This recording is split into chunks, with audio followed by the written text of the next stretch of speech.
ఆ మధ్యన ఇజ్రాయెల్ వాళ్ళని చంపేసి, ఆ చచ్చిపోయిన శవాలు వాళ్ళని అత్యాచారాలు చేసి చంపడం ఒక ఎత్తు.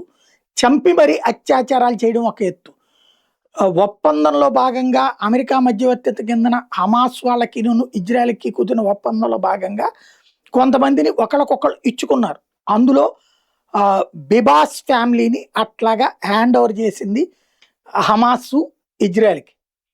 వాళ్ళందరూ శవాలై వచ్చినటువంటి సందర్భం.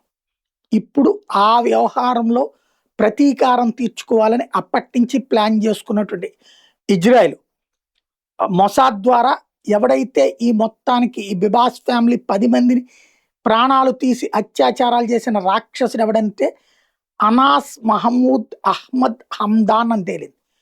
వాడు ప్రస్తుతానికి ఒక రహస్య ప్రదేశంలో తలదాచుకుంటున్నాడని ఐడెంటిఫై చేసింది. ఎందుకంటే ఈ మధ్యన వరుసగా పోతున్నారు కాబట్టి. వాడిని అక్కడే లేపడేసింది. కొండల్లో తలదాచుకున్నాడు. ఆ కొండల్లోనే చంపి అవతల పాడేసింది.